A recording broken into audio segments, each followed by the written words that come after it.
What's up, YouTube? It's the Action Figure Grader coming back to you with another video. This is going to be a market update for the vintage collection. And I think that a lot of the data that's in here, mainly from the last week, I did a couple of subscribers said, hey, why didn't you cover this? So I did cover a couple of items from about a week and a half ago. But for the most part, I think that there's some really good data in here that supports the fact that maybe we're bouncing off the lows.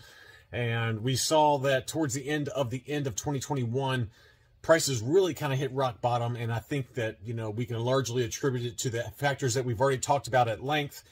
The excessive pre-orders, the excessive stuff that's being released by Hasbro that all hit at retail at one time. And, you know, having to pay for pre-orders. Combined with the holiday season, prices just kind of really flatlined there for about 2 months. But I've got some data here. We've got ungraded vintage collection, unpunched mainly, TVC 1.0. We do have some recent release Bad Batch information that it's kind of mind-blowing. And I also did include a few graded items that we're going to talk about. So let's start off with VCP03, the mail-away rocket-firing Boba Fett.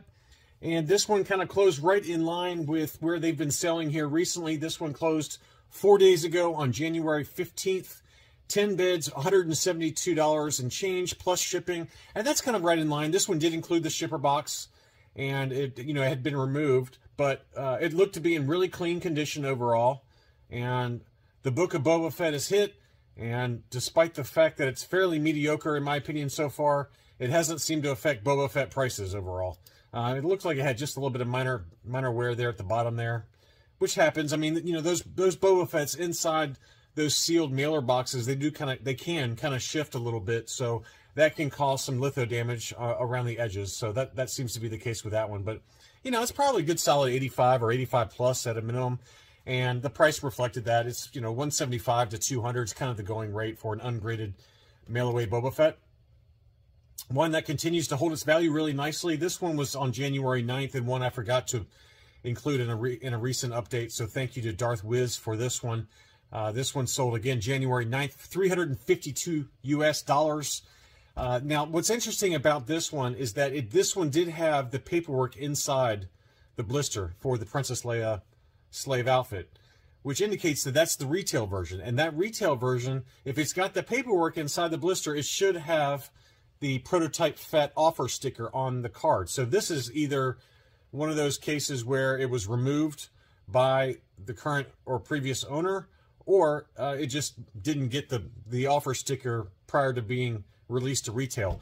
Usually it's the former, right? You know, usually someone just takes it off the card, and you see, you know, you can see damage to the card back. This one I don't see any noticeable damage to the card back, but if it's got that paperwork inside the blister, then that's the retail release for the Princess Leia with the, you know, the paperwork inside. And obviously it's the Return of the Jedi logo too, so it's not the Revenge logo.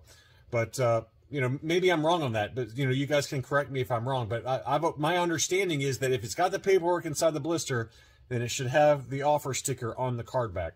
But anyway, that one sold for $352, 23 bids, plus $12 shipping. You know, I've got a couple of Canadian Yodas that did sell. One of them graded, one of them ungraded. This is the ungraded one. This one was a punched example, very light wear around the hang tab. So this one was probably one that was bought at retail. But you can see there, it's got a little crease, or a pretty sizable crease, really. It probably would lower the overall grade to like an 80 at best, is my guess. And that one still sold for $800, you know, 1,000 Canadian on 8 bids plus shipping. So this would have been $830 plus sales tax, you know, your state sales tax. So that's a big number, but nowhere close to where the graded example sold for, and I'll show you that here in a second. But and same case with Shea Vizsla here. I've got an ungraded, unpunched example, and then I've got one that was graded that sold for not much more than this, surprisingly. But this one was an unpunched one. This seller has 3 of them, but 2 of them have sold. One of them just sold in the last 24 hours. It was free shipping, and $320 was the sales price. And again, I'm going to show you one here in a second that sold for almost the exact same price that was graded by CAS. But a really nice example, assuming that's the item that you're buying. You know, I always hesitate to buy from sellers when they say, I've got, you know, right here, you can see it says last one, 2 sold. am I looking at the one I'm buying, or am I, am I not? And again, some sellers do say, hey, the ones in the photos are the one you're buying. But, I just always hesitate to buy a vintage collection, especially item where it says, one of 5 that are out there. You don't know what kind of shape you're getting the item in. And I'm especially that way with comics. I don't touch it with comics because it's just impossible to know what you're getting. It would not be a market update without an Ahsoka update. VC102, this one, again, kind of supports the thesis that I made at the beginning of this video, that prices have maybe bounced a little bit off the lows. Ahsoka, obviously the reissue's coming, but the original VC102 had kind of gotten down into that 300 to 350 price point, and that's kind of been the going rate lately. But this one sold for $440 plus another $10 shipping, so let's call it $450. That's that's a pretty significant jump in price. And to the seller's credit, the seller included a lot of photos that shows how mint this example was, and it was very nice, clean example, probably a 90 grade. It would probably get 90. And, that's a testament to a seller who is, putting up more photos, detailed, high-res photos, and you're going to command high dollars on the resale market when you include a lot of photos like this, instead of just slapping one front and back photo of a VC102. So 300 to 350 has been the going rate, but this one sold for $450 after shipping. So, maybe that's a sign of life, or maybe that's just a sign of a really, really mint example still commanding premium dollars for Ahsoka. A couple of vehicles did sell. This was the TIE Interceptor. So earlier rendition. I can't remember what. I believe this was a store exclusive. I could be mistaken there. I don't have that in front of me, but the TIE Interceptor, it's been kind of hovering around $200, and this one was no exception. It sold for $200, 2 bids, free shipping too. I mean, it looked to be in pretty good shape overall, and it was factory sealed still. So I think that's a pretty good deal for the TIE Interceptor. And this goes back to something we've talked about in past videos, that the AT-ST Raider continues to go up in price. This one sold for $159 plus $17 shipping. And in all fairness, it just had some very light scratches and kind of dings here and there, but it was very clean overall. And, it looks like buyers are willing to pay up for that one. But that $160 plus another $17 shipping took that one home. So a couple of data points for vehicles there. Now, let's talk about the Bad Batch. The Bad Batch prices are just all over the map, and a lot of it is highly dependent upon whether it's in the U.S. or not. U.S. buyers are so impatient. We're going to be getting these everywhere. They're going to be very, very readily available here in the U.S., but this one was a sealed, it shows the kind of glamour shot from Hasbro, but this one was a sealed mailer box with the Bad Batch 4-pack inside. That one sold at auction. It was Australian seller, but it sold for $136 US plus $42 shipping. So let's call that about $200. That's for a completely factory sealed Bad Batch 4-pack. But then when you start looking at ones that are already in the US, these were selling individually. This one was a Bad Batch Captain Ballast, Clone Captain Ballast, and it was VC210. That one sold for $71, but look at what the Rex sold for. The Clone Captain Rex, just the Rex by itself, sold for $202 with free shipping on 34 bids. This is an auction, folks. This is not a buy it now situation. At auction, it sold for $202 because it's in the U.S. But if you're willing to be a little bit patient, you could have bought this entire, and you're willing to have it shipped from Australia, which is not, an easy proposition, admittedly, but to get it shipped from Australia, the entire Bad Batch 4-pack, still factory sealed inside the mailer box, so it's going to be pretty clean overall. You could have got the whole thing for $200 versus just Rex by itself for $200. So, I mean, that's just a classic case of FOMO and impatience, because in the next few months, we're going to have these everywhere, and they're going to be very, very inexpensive, in my opinion. Now, this seller, New and Used Games, had a number of really nice vintage collection figures, both graded and ungraded. This one was an ungraded Revenge of the Jedi Stormtrooper, and then this was, the SDCC version, since it does not have any paperwork inside, from what I can tell. And that one sold for $130 plus another $10 shipping on 15 bids. That one just closed a couple of days ago. Same day, this one also closed. This is the Revenge of the Jedi SDCC R2-D2. That one sold for $160 on 25 bids, plus another $10 shipping. Both of them very clean and included a star case or whatnot. So, reminder also, for those of you that need star cases, Case Shells by Tom Hogan. He sells really nice ones. I just bought some from him, and he kindly donated a few that I did send over to a struggling a subscriber of mine who was struggling financially and has a nice collection that was unprotected. So I did send that subscriber 10 of those. So I appreciate Tom with the channel support and for sending me my order. They were really nice, and I've been using them on a lot of my figures. So if you look at the channel or the video description for this video, it's got Tom's contact information in case you need some case shells. They're a lot cheaper than ProTech case protectors, and you know, Tom is really great guy. So I highly encourage you to go buy from him. Now this is not TVC, but this is one I'd really like to have in my collection. I was tempted to bid on this, but I didn't. But this was an uncirculated Entertainment Earth exclusive.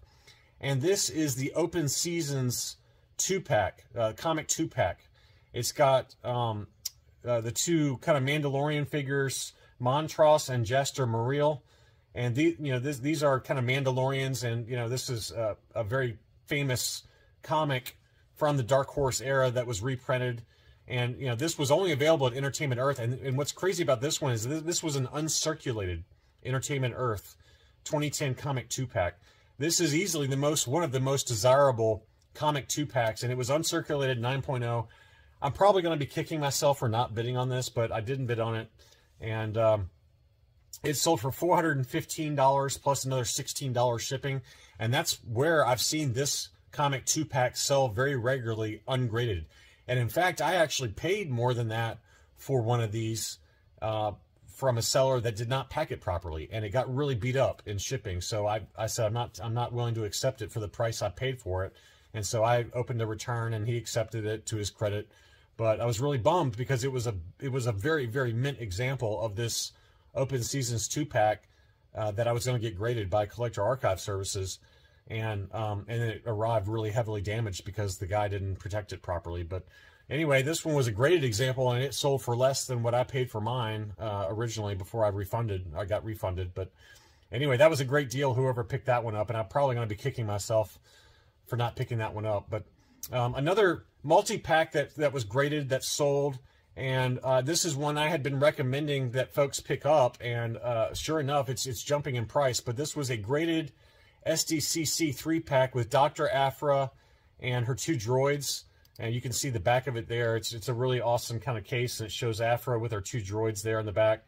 Obviously, her comic book has been jumping like crazy with the potential that she's going to show up soon in live-action content now that Black Chrysantan has shown up, the Wookiee bounty hunter that Dr. Aphra worked with fairly regularly in the comic books. But this one's got Dr. Aphra, BT-1, and 000. It's an awesome 3-pack. This one I've got in my collection, but it was graded 9.0 on the modern scale with AFA. There's the label there, as you can see. It was also an archival case, but that one sold for $188 plus another $16 shipping, so about $200. And I mean, you can still find this set near Mint Plus for $40 to $50 and get this graded yourself. So that was a big price. I thought I was going to sell maybe closer to $100. Maybe 125 if you factor in shipping to and from AFA, but a near mint example, it did sell for close to $200, and that's proof that I think that there's some demand there from the action figure collecting community for Dr. Aphra stuff. So I would get this now. I mean, you can get it ungraded now for like $50 right now, pretty easily, maybe 60, 75 somewhere in there after shipping and sales tax, but. This SDCC set is one I would definitely pick up sooner rather than later because it's a matter of time before she shows up. Here's another one that sold. This is VC31. This was an unpunched AFA 9.25 uncirculated also. But the case was really beat up, really, really badly beat up.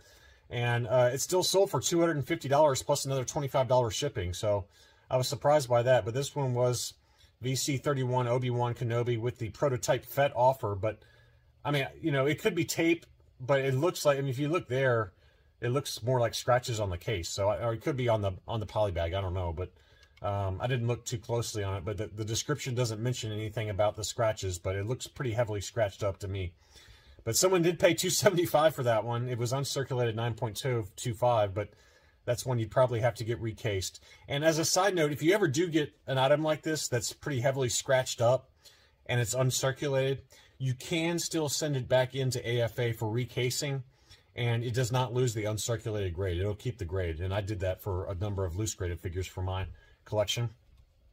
Going back to that other seller, New and Used Games, he had this one. This was an AFA 85 Plus VC 000 yak face from the HasLab exclusive.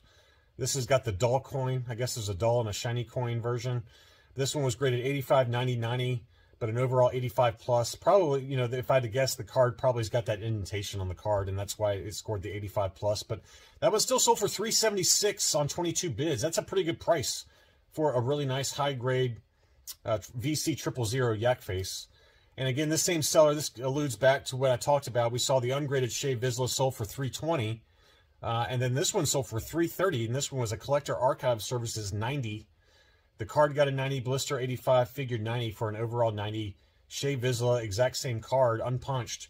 But $330 plus $10 shipping was pretty good deal there, given that an ungraded one just sold for $320. So very interesting.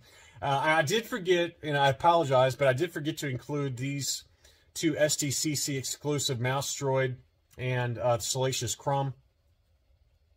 So I wanted to go ahead and include these now, but this one was a CAS 90 grade Mouse Droid. That sold for $1,000 plus $11 shipping. You can see the grade there.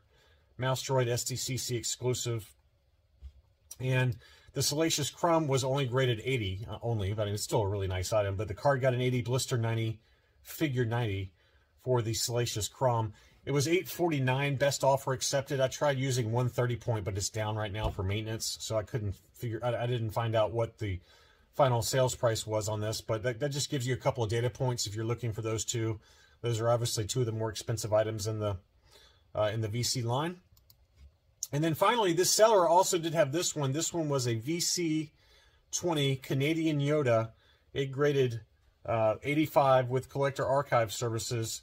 85, 90, 95 were the sub-scores. It was an unpunched, gorgeous example. That one sold for $1,800 plus $10 shipping. So another high data point for that VC20 Canadian Yoda. It's just those prices for, especially unpunched, I mean, you're going to be paying big money for that. I mean, if that one sold, you know, unpunched sold with a CAS 85, I can only imagine what a 90 grade would get. I would assume that you probably get at $2,000 or above for a 90 grade. But I think, you know, all the data that we looked at here, I think that supports the idea that if it's still rare vintage collection, people are still going to be willing to pay up. The Yoda and the Mouse Droid and Salacious Crumb are all perfect examples of that. But even for some of the less rare VC 1.0 items that were unpunched and in really high grade condition, people are paying big money for it. So maybe that's a good sign that we've kind of hit the worst of the worst in terms of near-term lows, and we start to see some prices climb back up again as we head into the spring of this year. If you're new to the channel, welcome. Please consider subscribing. Please like the video if you did like it, as it helps out the channel and helps out getting the word out there for my channel. To all my existing subscribers, as well as my Patreon supporters, as always, thanks so much for watching. I'll be back soon.